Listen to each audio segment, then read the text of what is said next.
Everyone, welcome back to my channel aspirants UPSC IAS. तो आज मैं आपको 26 मार्च के द हिंदू का एनालिसिस देने वाली हूँ। तो चलिए शुरू करते हैं।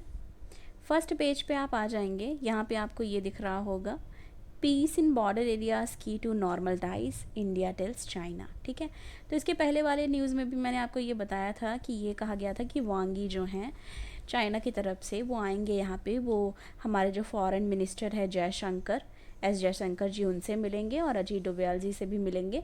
ठीक है, तो ये दिखाया जा रहा है कि मिस्टर वांग जो हैं वो आए इंडिया में थर्सडे को, और उन्होंने नेशनल सिक्योरिटी एडवाइज़र जो हैं हमारे अजीत डोभाल जी, उनसे मुलाकात की। 1 घंटे की इनकी मीटिंग रही। उसके बाद इन्होंने फॉरेन मिनिस्टर से भी मुलाकात की। ठीक है, तो इसमें ये दिखाया जा रहा है कि ये बताया जा रहा है कुल मिला के कि एक नॉर्मल टाइज़ को लेके बात की गई, पीस रहे बॉर्डर पे। जैसे आप देख रहे हैं डिस्टर्बेंस आजकल चल रही है एलएसी पे, लाइन ऑफ एक्चुअल कंट्रोल पे, तो उससे रिलेटेड था। आगे देखते हैं क्या इंपॉर्टेंट है आज आपको पढ़ना है जी। अभी इसमें आ जाइए। Supreme Court allow UPSC aspirant with disabilities to apply for IPS. अभी क्या है कि सुप्रीम कोर्ट ने अलाउ कर दिया है यूपीएससी एस्पिरेंट्स को, और जो डिसेबल हैं उनको, कि वो आईपीएस के लिए भी एलिजिबल हो सके। उसके लिए भी क्राइटेरिया रखा है। हाँ, ये ध्यान में देने वाली बात है कि ये टिल अप्रैल 1 तक कहा गया है ऐसा। और ये जो पिटीशन है जो फाइल किया गया था, वो फाइल किया गया था एनजीओ के द्वारा। ठीक है, और national platform for the right of disabled के लिए। ठीक है, आपको इतनी ध्यान में देने वाली बातें थी। आगे देखते हैं। ये देख लीजिए, ये भी इम्पॉर्टेंट है। योगी आदित्यनाथ जी ने अभी शपथ लिया, उत्तर प्रदेश के जो चीफ मिनिस्टर हैं उन्होंने। ठीक है, ऑलमोस्ट 20 मिनिस्टर्स थे जो कि प्रीवियस टर्म के हैं इस बार। ठीक है, और 11 जो हैं इसमें से वो अपना इलेक्शन अभी इस बार लॉस्ट कर गए हैं या हार गए हैं वो, या ड्रॉप कर गए हैं। ठीक है, ऐसा भी कह सकते हैं आप। और ये जो है, ये बात नोट करने लायक है कि उत्तर प्रदेश में पहली बार ऐसा हुआ है कि सेकेंड सक्सेसिव टर्म रहा है किसी सीएम का लगातार। मतलब पहली बात तो ये कि किसी ने अपना टर्म कंप्लीट किया 5 साल तक, और उसके डायरेक्ट बाद ही उसे चीफ मिनिस्टर चुना गया है। तो ये आपको ध्यान में रखने वाली बातें हैं कि क्या पता पूछ ले।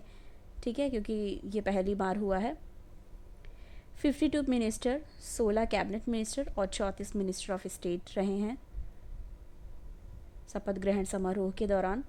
ठीक है, आगे देखते हैं। अच्छा जी हाँ, इसको भी ध्यान में रखिए। 21 मिनिस्टर बिलोंग किससे करते थे? ओबीसी कम्युनिटीज़ से।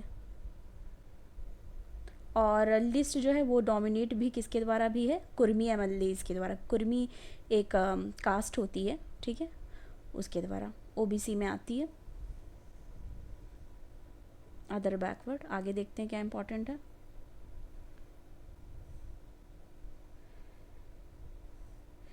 ये वाला भी इम्पॉर्टेंट है। Delhi per capita income third highest in India. तो दिल्ली की जो पर कैपिटा इनकम है वो 3rd नंबर पे आई है ऑल ओवर द इंडिया। ठीक है, ये ध्यान में रखना है।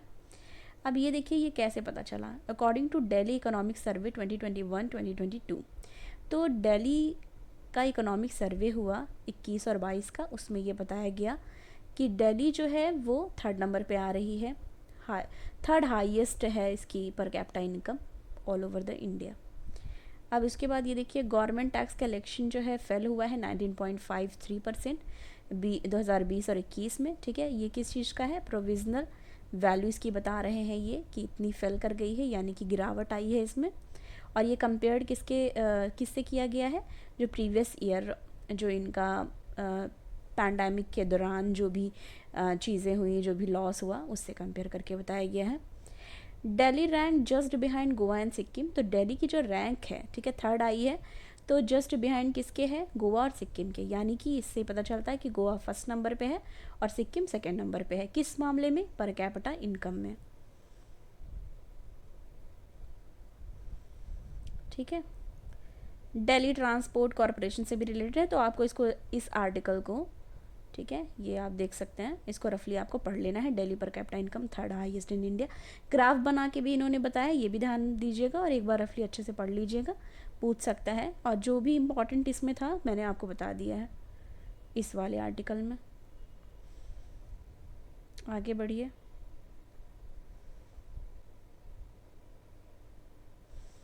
एडिटोरियल वाले पेज पे हम आ जाएंगे।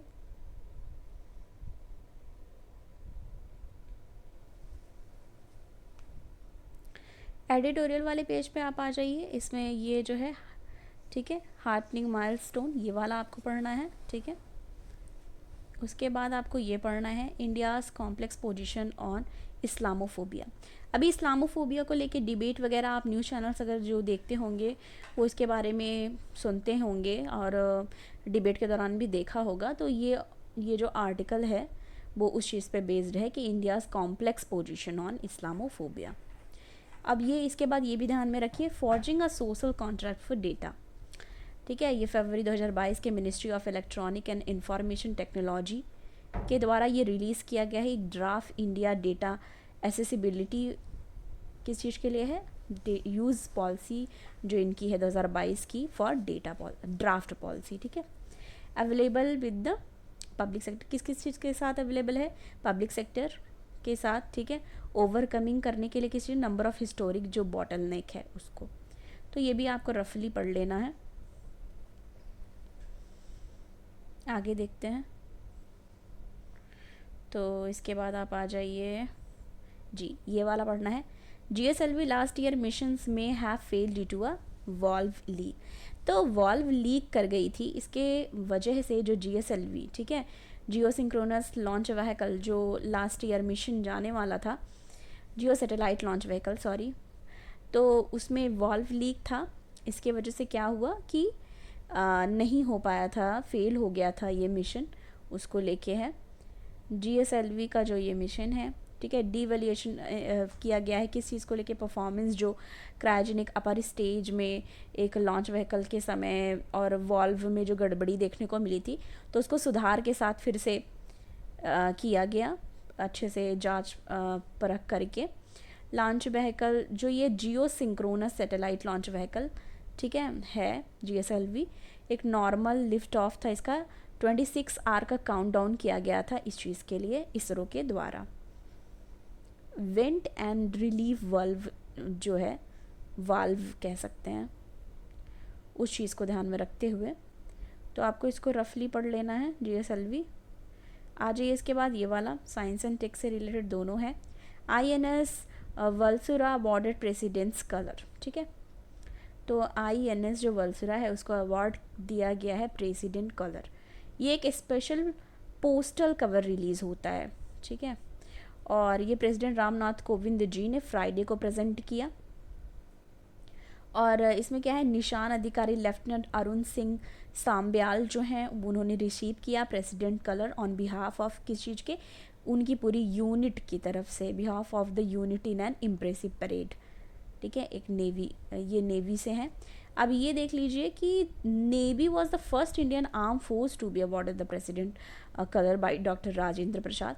तो नेवी को फर्स्ट बार, ठीक है, इंडियन आर्म फोर्स जो है उसमें नेवी को फर्स्ट बार जो अवार्ड मिला था प्रेसिडेंट कलर, वो किसके द्वारा मिला था, किसने दिया था, डॉक्टर राजेंद्र प्रसाद जी ने दिया था नेवी को। जो ये ओवरऑल जो इसका इस्टेब्लिशमेंट है वो मोर देन 262 कोर्सेज के लिए है इन अ ईयर, ठीक है। ये आपको पढ़ लेना है, पूरा पढ़ लीजिएगा। मैंने आपको वो बता दिया जो ध्यान में रखने वाली बातें हैं। आगे देखते हैं।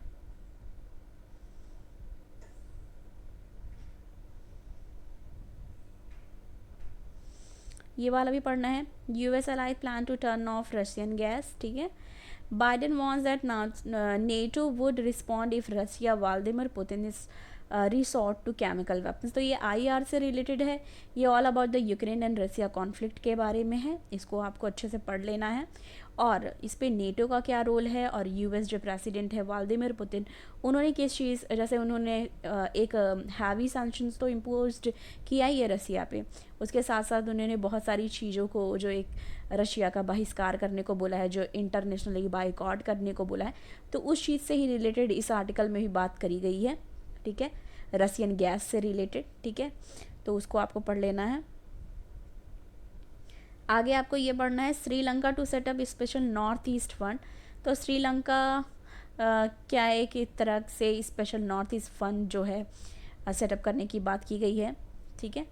After meeting TNA leader Gotabaya agree to look into concern of the land grab disappearance, ठीक है। अभी राजपक्षा ने क्या किया है, डेलीगेट लाया है, ठीक है, तमिल नेशनल अलायंस के लिए। तो इट्स ऑल अबाउट श्रीलंका, और ये आपको पता ही है श्रीलंका जो है वो एक आप जान लो कि बहुत बुरी तरीके से इकोनॉमिक क्राइसिस का शिकार हुई है। बहुत सारे इंडियंस जो श्रीलंका में रहते थे वो वापस भी लौट रहे हैं। तो उसी से है कि उसी की चीज़ को इस लड़ने के लिए उन्होंने क्या एज अ सोल्यूशन क्या लाया हुआ है। तो ये आर्टिकल उससे रिलेटेड है कि नॉर्थ ईस्ट फंड को से रिलेटेड बात की जा रही है कि फंडिंग करनी चाहिए, लोगों को मदद करनी चाहिए श्रीलंका की इससे उबारने के लिए।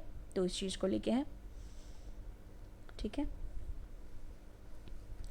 उसके बाद ये देखिए, fuel price rise on the Ukraine conflict. अब देखिए इसमें फाइनेंस मिनिस्टर जी हैं, वो बोल रही हैं कि यूक्रेन का जो कॉन्फ्लिक्ट है, ठीक है, अभी फ्यूल राइज हुआ है तो बट ऑब्वियस है कि यूक्रेन का कॉन्फ्लिक्ट की वजह से भी असर पड़ा है। तो इस चीज़ को लेके निर्मला सीतारमन जी जो हमारी फाइनेंस मिनिस्टर हैं वो बात कर रही हैं, ठीक है, और बोल रही हैं budget by recalling a speech by Indian first prime minister Jawaharlal Nehru.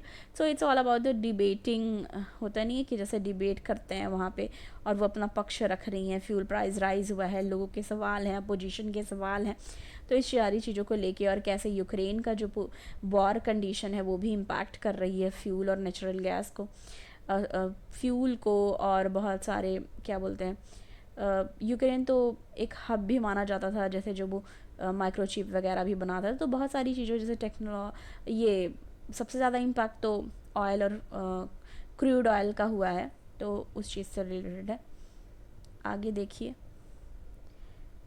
यह है रसियाज गैज़प्रोम से to seek gas payment in euros from GAIL. Euro से, अभी यूरो करेंसी है आपको पता है, तो उसमें पेमेंट की बात की जा रही है गेल से, ठीक है। GAIL import 2.5 MT of LNG annually. तो गेल जो है वो कितना इंपोर्ट कराता है, 2.5 MT क्या, किस चीज़ की, LNG एनुअली वो इंपोर्ट कराता है, तो उससे रिलेटेड है, ठीक है। और वेस्टर्न सैंक्शंस लगा है रशिया पे, उसका भी इम्पैक्ट है कि वो ऐसी डिमांड कर रही है। अब इस चीज़ को लेके भी आपको इस आर्टिकल को भी अच्छे से पढ़ लेना है।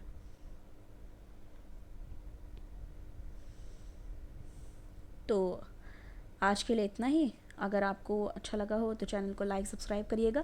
और हाँ, एक बात आप को मैं बता दूं कि 2 दिन के लिए किसी इम्पॉर्टेंट काम से मैं बाहर आई हूँ, तो मैं आपको ऐसे डिजिटल ये इसको प्रोवाइड करा रही हूँ, पर आपको वो जो सारी चीज़ें हैं आप को मैं फिर से सेम एज़ ही प्रोवाइड कराऊँगी, और शॉर्ट नोट मैं इसके बाद डालूँगी ज़रूर।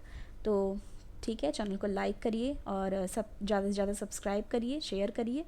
Thank you.